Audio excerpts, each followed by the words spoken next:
Hello, and welcome to another video.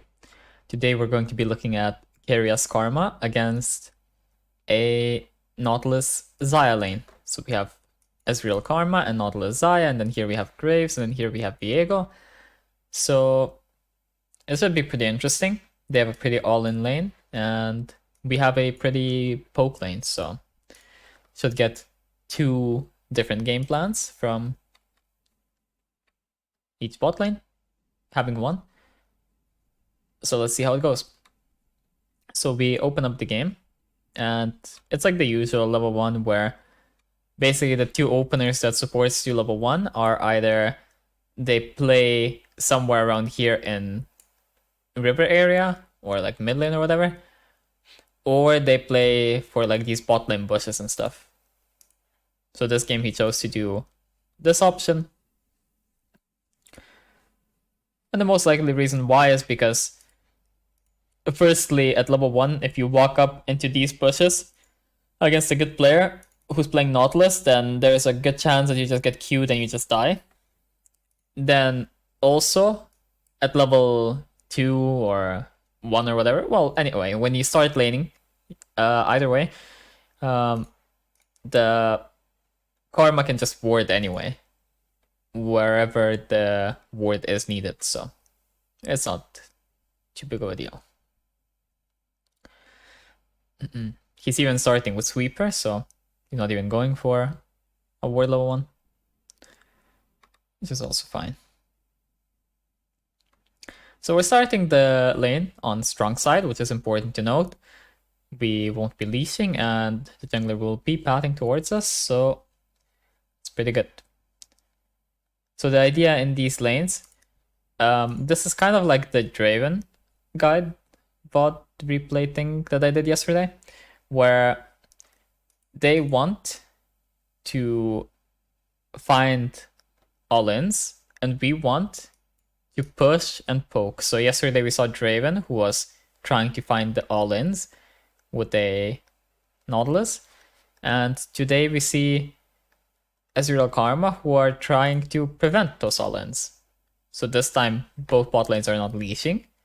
The level 1 fighting ability that Xayah has is a lot worse than Draven, which is something that will benefit the Karma Ezreal more. At least at level 1. And then they basically do the same thing as the Draven did, but they don't find like a trade because they're just playing poke. So they just chill and they try to slow push and slowly look for a crash. So we move on a bit. These slow pushes are the only important thing to note in these slow pushes as a support is that you don't want to hit the minions too much so that it doesn't crash too fast. And you want to have some kind of pressure on the enemy bot lane, but not too much, right? Like, you wouldn't walk like here and just flip a hook. Getting some hits on the tower is usually pretty decent with Spell Thief.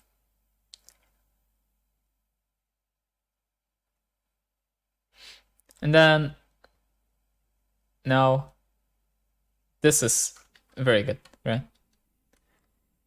So you see here that Nautilus missed his hook, right?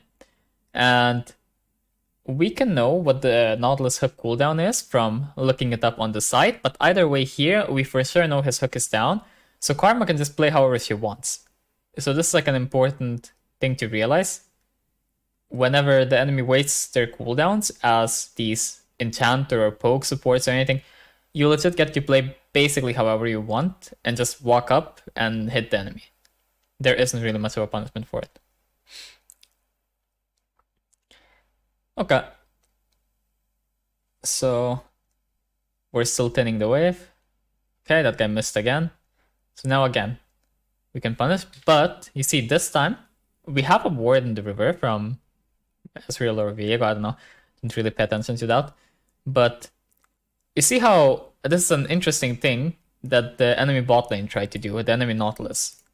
I'm not sure if he's aware of it, but he probably is because this is highly in Keria. So what he does is he throws his hook, and then his jungler like shows up, like here. And then if this guy started walking in again, and trying to play the same way as before, where he just punishes the enemy. Now suddenly Nautilus just walks at him, and with Graves coming here, it's just doomed for him. So Nautilus basically baits a whole free gang by just wasting his hook, you could say.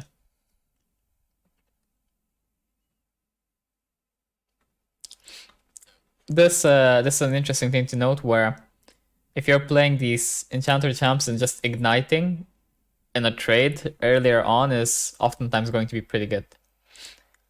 So here we have a little counter gank.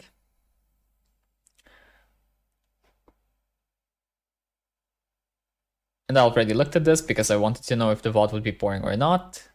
And let's just say that it's not so good for his team. So this is great. We love VODs like this, where our, let's call him a protagonist, does stuff well, but then he gets punished for whatever reason and he falls behind. So how will he deal with this now? So firstly, when you come out of base, you're deciding like where you want to go, right? So if we decide to go anywhere topside, like what will we really do is the question, right?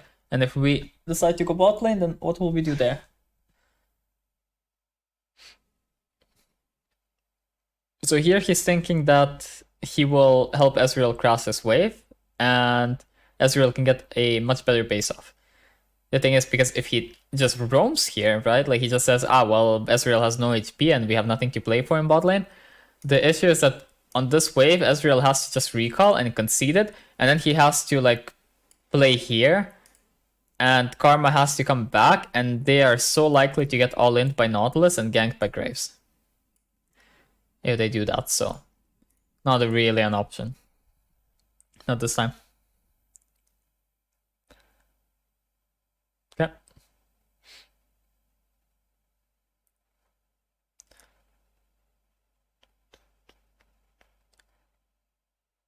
Yeah, so after Ezreal gets a base, obviously he can just roam if he wants.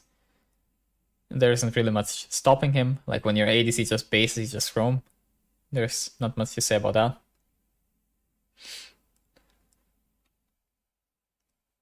Cool.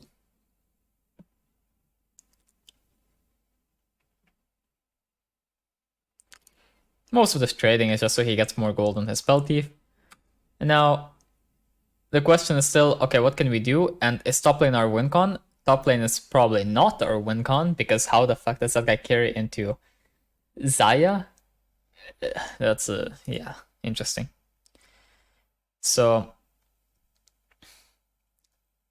what we do want to play for is like mid, bot, jungle, whatever. It's important to know what you're playing for as support. So he just annoys the enemy mid laner, doesn't let them do whatever they want with the wave. Since Ezreal had downtime anyway, Ezreal was like just managing the wave there. And now when Ezreal is going to be trying to push, now he has to come back bot. So this is why it's nice to understand how the ADC wants to play as support, because then you know when he wants you in bot lane or when he needs you in bot lane. And if he plays it bad, then whatever, you can just not show up in bot lane. But as long as he's playing it fine, then you can show up when he needs you.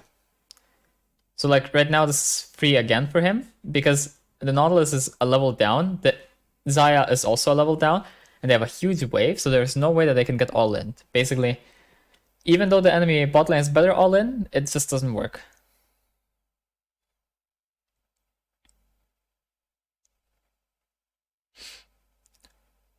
Okay.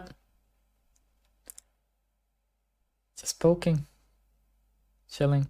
Cool. So your job in these lanes where you're playing poke against all in is basically just, okay, well, I will survive and have some kind of impact, whether that be by bullying the enemy bot lane or whether that be by roaming or whatever else.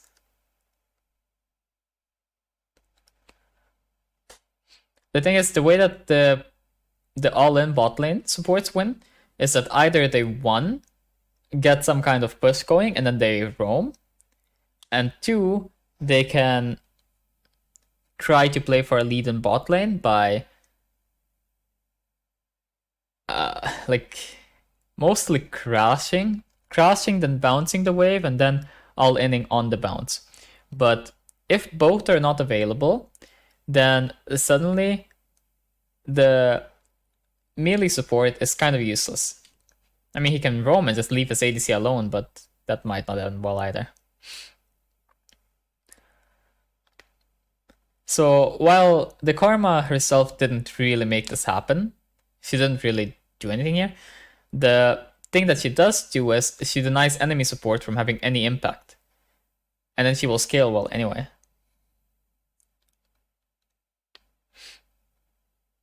I mean, this is just interesting, whatever that was. Not much to say here. So the interesting thing will be when he bases. Okay, so you see how his team is pretty ahead, and he wants to roam around the map because he doesn't really need combat stats. Like, the question is, do you want stats that allow you to impact the rest of the map? Do you want stats that move you around, that let you like just be everywhere? Or do you want stats where in a fight you will have much more impact, much more strength, and whatever else? So in this game, I would say that I don't think he cares how much strength he has in a fight, because his team is doing good on the stats department anyway. I think he just wants to be in every fight, right? And keep helping his team snowball their leads. So that's why he opts into boots. Dark Seal also. Though I will say that on most enchanter supports, I don't recommend going early tier 2 boots or Dark Seal. Early tier 2 boots I don't recommend unless you know that you're going to be roaming a lot. But Dark Seal I just don't recommend it in general on most enchanter supports because they usually have low AP ratios. But Karma has like fine.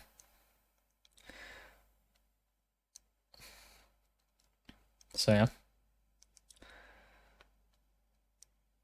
Some interesting stuff. And the main reason for moving here into top side of the map, you know that you're going to move top side of the map at like 8 minutes, which is what I've talked about in my previous videos already, where if you can have more impact than the enemy support on this herald fight, then your win rate will go up by a lot, basically. In games that are at least close to even, where it's not like complete stomp, being at these herald fights is going to oftentimes completely mess up the enemy's game plan. Especially if you're there and enemy support doesn't even show up. It's just being there first is already very impactful. And then after you get that, you can go back to bot lane. This is also what I do in my support VODs that I posted, where I just hard force a herald roam when I see my junglers going topside. He tries to all in, but he misplays everything. It's fine. Should still work.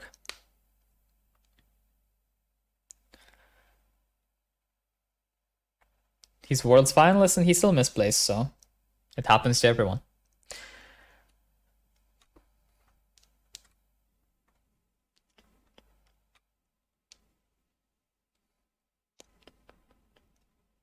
For every clean 1v9 machine whatever play, and there are like 10 plays where he just failed. So it is what it is. Okay. So now his Emerald base, and now the question is, what would you do, right? Like here is a big question. Like, what would you do at this point? Because this game has been pretty simple until now. But the question is, now my teammates are not on the map, so what's the plan, right? And basing is a pretty good plan because literally no one was on the map for his team. So going anywhere would be pretty useless, right? So in those situations when there's nothing to do and you just have complete downtime for a bit, just recalling is often going to be best. Because you are not the person that decides. You're not the person that decides where the stuff is gonna happen most of the time, and you're not the person who decides okay, well, I want to fight, or I want to farm this, or whatever. I mean, you can help your teammates decide that, but you're not gonna be the one that's like doing the jungle camps, or taking a wave, or whatever.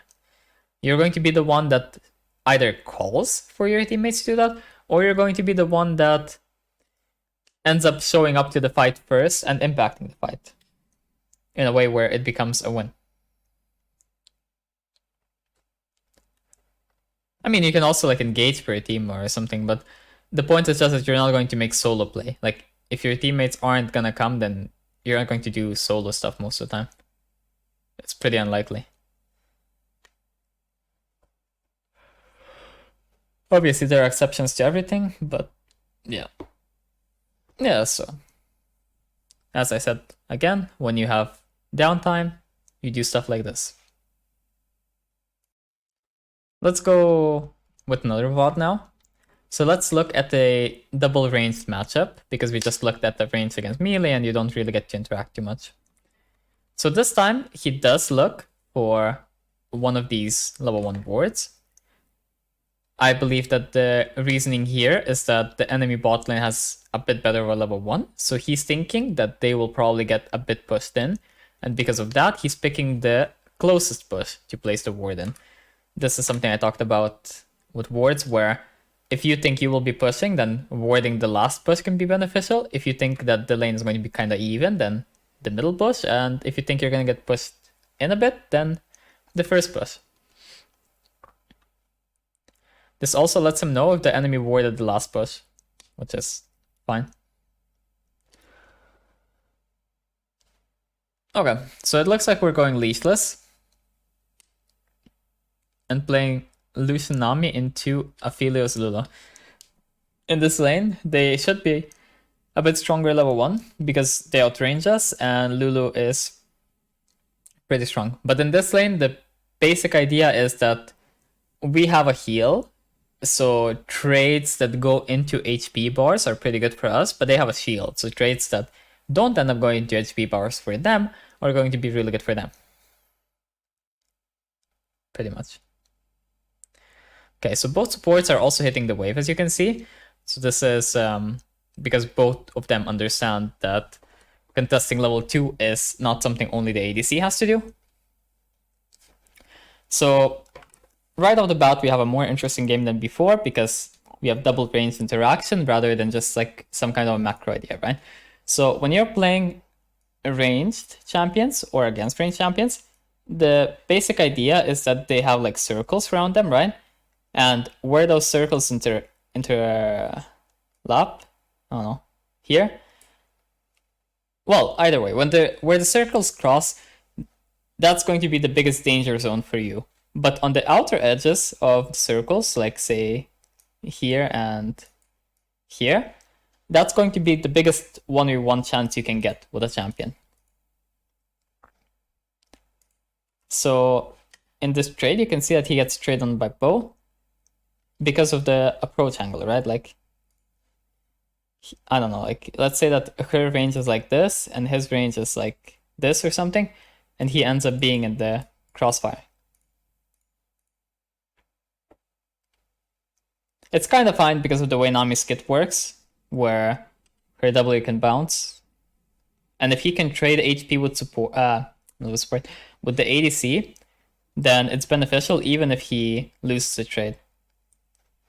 Like, if he loses out a bit on the trade, but he gets to trade with the ADC, that's fine.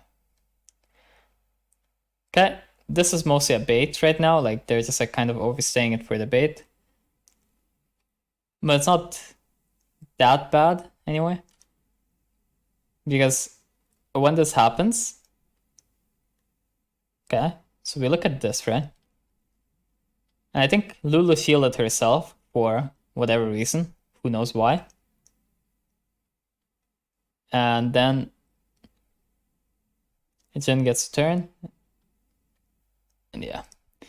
Though I will say that I don't really think this would go well for Lucian Nami, just trying to contest level 2 if the Kindred wasn't here.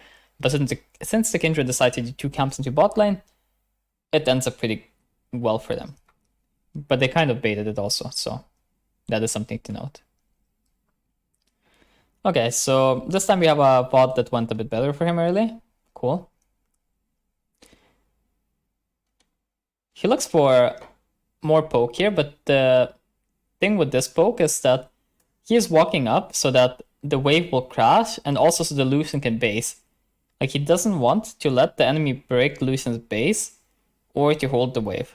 Both would be pretty bad, so he just sacrifices his own time to do that. And then he has to walk all the way to the tower anyway so that he doesn't get his base broken or something, which would be disastrous.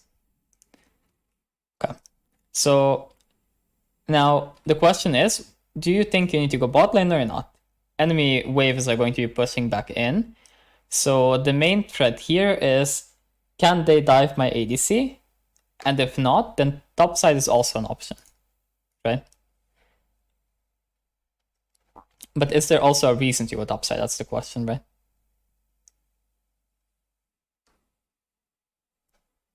I don't really see a reason here. He doesn't either. Because the issue is that the lane that's pushing is like a Sion lane, and the top lane is an Akali under a tower. So how do you really impact that?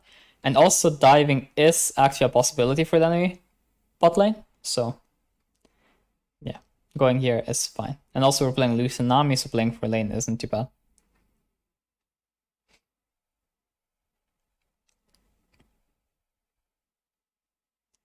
Right?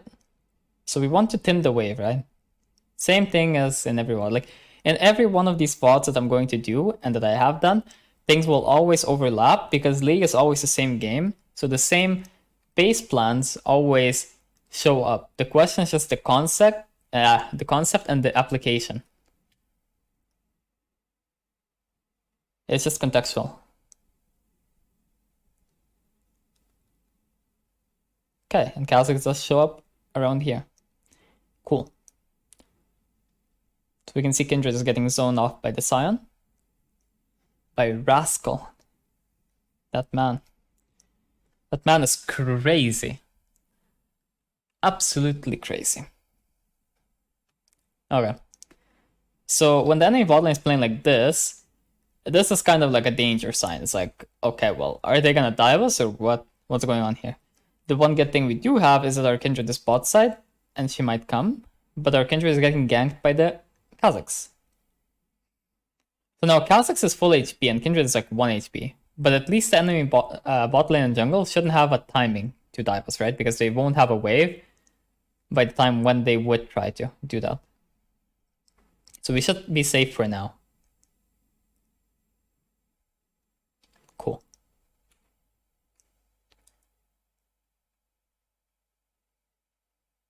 Okay. That was actually a mistake what he just did. This is a mistake that most people who play Nami make.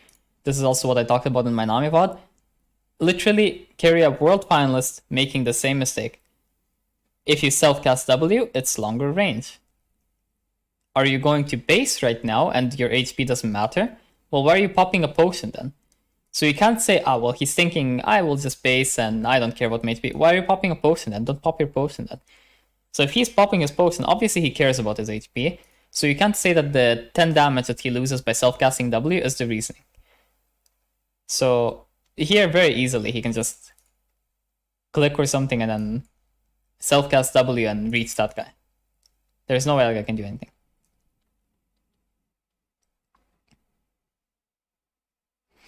And also, if your argument is something like, ah, well, Lulu's gonna shield it. Like, she's gonna react if you self-cast W. Okay, man, like, she can react to this also. It's on that tower. She's just an NPC. Just because she's government AI, sent as an imposter in Korean solo queue games, maybe to check identity theft, and maybe like if someone is on a foreign visa or something, that does not mean that she cannot react to it.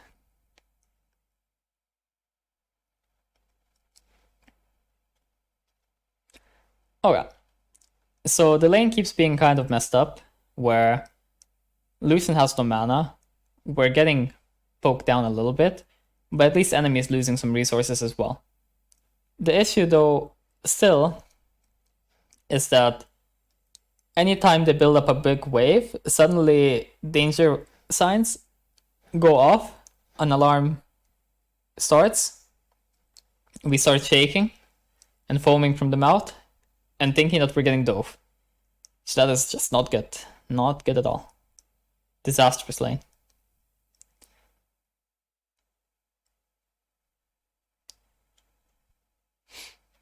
So here, despite them having 1 assist each, I would say that for the last while they've been losing lane.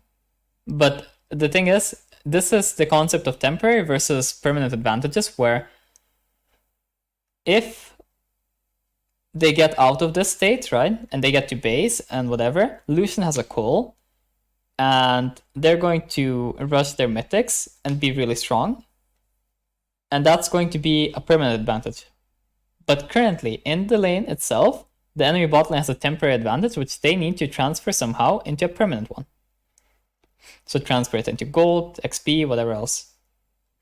Okay, fighting. And that happens. So what happened here, right? Like, what actually happened here? We kept playing safe, we kept waiting for whatever, and then this guy forces, and then because that guy overforces, now suddenly this is winnable. Is this something that Nami did? Not really. I mean, Nami hit her bubble, I guess. But unless he mind controlled the Aphelios to walk up and do that, he didn't really do that, right? Like, that's just enemy hinting. But that's the thing. This is Korean Challenger and people do that still and make like some small mistakes. Then in your games, you're gonna have like way bigger mistakes to capitalize on, right? Like, for example, every time I play Nami, I just 1v2 enemy bot lane early game in fights, you know? It's just really big. But the key takeaway in this lane is that this lane was more about trading and visualizing the ranges of champions than about figuring out where we need to play exactly and the cooldowns. While the last lane, which was more like ranged versus melee, was more around figuring out the cooldowns and where the lane has to be. And if we looked at the melee versus melee, we would find more of the same, where it would be even more important who has the cooldowns, where is the lane, and so on. So we're gonna watch a few more minutes and then we're gonna wrap this up. So now, as you can see, the herald was spawning, right? It's like 8 minutes. So where does he appear, right? Like, where does our protagonist appear when the herald is spawning? Like, Lucian tries to push that out, which is great for him. And now we not only have an advantage, because I think Lulu didn't actually die, so she has to find a way to base and whatever. I'm not sure. But also, we want to be topside for the hero. But we don't actually have an advantage. Wait, did Lulu die? Ah, Lulu did die. Never mind, my bad. Okay, so you see, because Lulu died, she does actually come up at the same time. This is what I meant, where if she didn't die, then she would end up being here late. But because she dies, she's here faster. This is also what I talked about in my tempo video, where supports will sometimes have like a lot more tempo, especially when you kill the enemy support early game. It's important to like ping it and whatever else, because they're gonna end up doing stuff like this where they just show up mid, and even if you base after killing them, you're going to end up being after them. So now, since the herald and whatever is taken, he's just playing here, I guess. I think most of the reason why he plays here is so he can move bot lane if it's needed, but I don't know. Not really anything useful here. Like, I don't think that this is something to really learn from. I don't think it's a very instructive moment here. I think he's playing towards bot lane if he wanted to walk there, but meh.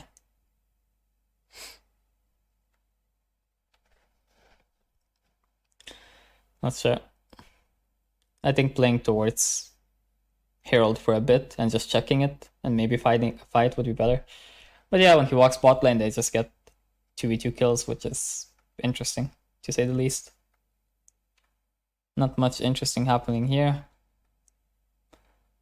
Then you see, even though the tower wasn't taken for the enemy, their mid laner like walked bot, and now they swap. And because they swap now, they're going to try to get prio here, and then they're going to try to move around the map or swap back.